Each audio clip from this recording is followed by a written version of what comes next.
Apprenez-leur à garder tout ce que je vous ai prescrit. Évangile de Matthieu, chapitre 28, le verset 20. Apprenez-leur à garder tout ce que je vous ai prescrit. En écoutant des prédications, des enseignements, et en lisant les transcriptions de diverses prédications des pasteurs, docteurs de la Bible, enseigneurs, Yeshua a-t-il demandé à ses adeptes d'apprendre à garder la Bible? Aurais-je oublié que la Bible n'existait pas?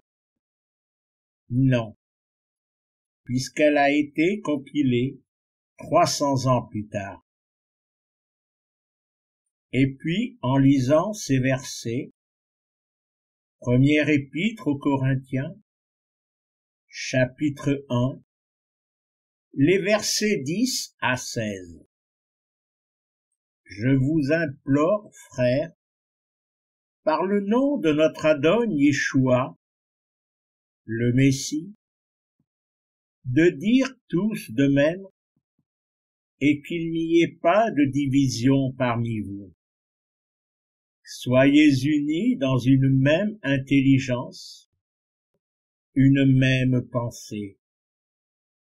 Oui, il m'a montré, vous concernant, mes frères, par ceux de Chloé, qu'il y a parmi vous des disputes. Je dis ceci, parce que chacun de vous dit, moi je suis de Paulos, moi je suis d'Apollos, moi je suis de Képha, moi je suis du Messie. Était-il divisé le Messie? Est-ce Paulos qui a été crucifié pour vous? Avez-vous été immergé au nom de Paulos?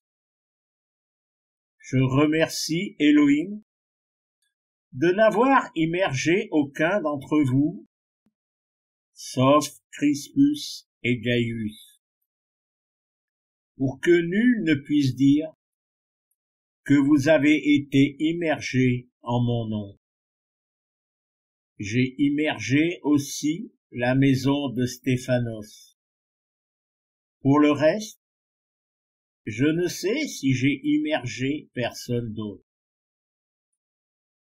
Je comprends pourquoi tant de dénominations religieuses, tant d'églises, tant de ministères, qu'ils soient pastoraux, prophétiques, de miracles, de guérison. Car aujourd'hui, les chrétiens ne sont pas unis. Ils suivent des hommes, des femmes, se prétendant ministres, appelés à un service. Peut-être sont-ils unis en suivant un livre, la Bible. Mais ce n'est qu'une illusion, car en y regardant de plus près, il y a tellement de traductions, de versions de ce livre, et chaque pasteur, chaque docteur de la Bible, chaque prédicateur et chaque enseigneur, y ajoutant sa propre doctrine et sa propre interprétation. En lisant ce verset 13, une question. Où est cette unité en Yeshua, le Messie crucifié et ressuscité? Il nous faut être honnêtes. La réponse est nulle part dans ce monde, et ce malgré la Bible. Ne serait-ce pas tout ce que je vous ai prescrit qui garde l'unité? Alors, qu'est-ce que Yeshua a commandé d'apprendre à garder? Et surtout, qu'est-ce donc ce que Yeshua a prescrit? Pendant les 3 années de son ministère, au milieu des hommes et des femmes, Yeshua a parlé, enseigné et agi. Il a parlé aux hommes, aux femmes, aux foules qui le suivaient avec le sermon sur la montagne, près du lac et tant d'autres fois. Il a enseigné à ses adeptes, aux 12, à ceux qui venaient vers lui, comme le fit Nicodème. Mais il a agi, d'abord aux noces de Cana, puis la résurrection de Lazare, les guérisons physiques des lépreux, des boiteux, des aveugles, la délivrance des possédés. Mais surtout, il a agi pour la délivrance du péché qui tient l'homme en esclave, loin de son Père des ciels. Ne l'a-t-il pas révélé aux envoyés de Yohanan le Baptiste? Évangile de Matthieu, chapitre 11, les versets 4 et 5. Yeshua répond et leur dit: Allez annoncer à Yohanan ce que vous entendez et voyez. Des aveugles voient et des boiteux marchent. Des lépreux sont purifiés et des sourds entendent. Des morts se réveillent et des pauvres reçoivent l'annonce. Aux hommes et aux femmes errant sur cette terre, Yeshua est venu apporter ces fruits du souffle qu'il avait reçus en sortant des eaux du Jourdain. Évangile de Matthieu, chapitre 3, les versets 16 et 17. Ayant été immergé, vite, Yeshua remonte de l'eau. Et voici les ciels s'ouvrent pour lui. Il voit le souffle d'Élohim descendre comme une palombe. Il vient sur lui. Et voici, une voix des ciels dit: Celui-ci est mon fils, mon aimé, en qui j'ai mon gré. Ces fruits que Paul va nous révéler dans l'Épître aux Galates, chapitre 5, les versets 22 et 23. Mais le fruit du souffle est l'amour, le chérissement, la paix, la patience, l'obligeance, la bonté, l'adhérence, l'humilité, la maîtrise de soi, ce contre quoi la Torah n'est pas.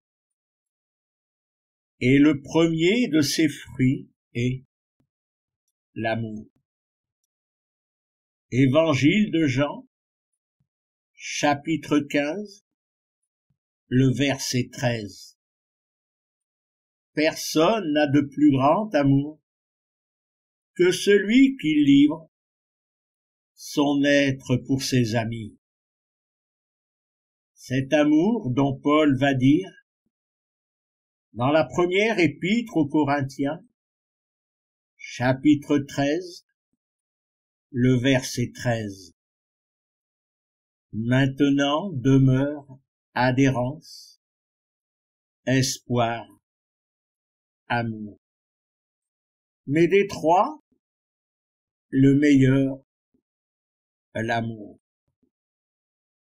Alors, qu'est-ce que Yeshua a demandé de ne pas oublier? Encore une fois, allons chercher. Dans l'évangile de Jean, chapitre 13, les versets 34 et 35. Je vous donne une misva nouvelle. Aimez-vous les uns les autres, comme je vous aime, vous. Aimez-vous aussi les uns les autres. Par là, tous sauront que vous êtes mes adeptes si vous avez de l'amour les uns pour les autres. Puis encore, dans l'évangile de Jean, chapitre 15, les versets 7 à 14. Si vous demeurez en moi, et si mes dires demeurent en vous, demandez ce que vous voudrez, et cela viendra pour vous. En cela mon Père est glorifié, que vous portiez beaucoup de fruits, et que vous soyez mes adeptes. Comme mon Père m'aime, moi aussi je vous aime. Demeurez dans mon amour. Si vous gardez mes ordres, vous demeurerez dans mon amour. Ainsi je garde moi aussi les ordres de mon Père, et je demeure dans son amour. Je vous dis cela pour que mon chérissement soit en vous, et que votre chérissement soit plein. Voici mon ordre. Aimez-vous les uns les autres, comme je vous aime. Personne n'a de plus grand amour que celui qui livre son être pour ses amis. Vous êtes mes amis, si vous faites ce que je vous prescris. Ce dernier verset. Vous êtes mes amis, si vous faites ce que je vous prescris. Yeshua ne nous demande pas seulement de nous rappeler ce qu'il a prescrit, mais de faire, d'être des témoins. Sommes-nous appelés à aller, à assister à des réunions, des séminaires, des concerts chrétiens, à entendre des hommes parler devant des foules, selon des doctrines charnelles, faire des prières sans fin? Non. Je ne peux oublier ces paroles du livre de Jérémie, chapitre 23, le verset 21. Je n'ai pas envoyé les inspirés, mais ils ont couru. Je ne leur ai pas parlé, mais ils étaient inspirés. Alors, chacun agit. Là où le souffle sacré, souffle de vérité va le placer, parfois dans le silence d'une cellule, dans le désert comme Yohanan le Baptiste, à fabriquer des tentes comme Paul, ou bien comme Lydie faisant des vêtements, et parfois au travers d'un mot, d'une main sur une épaule, ou d'un geste comme celui du Samaritain. Maintenant demeure adhérence, espoir, amour. Mais des trois, le meilleur, l'amour. Ce qui est prescrit, c'est aimer, agir, répandre les fruits du souffle sacré, souffle de vérité, les uns envers les autres et autour de nous. Les avons-nous reçus pour aimer, agir à l'image de Yeshua? Soyez bénis en Yeshua. Amen.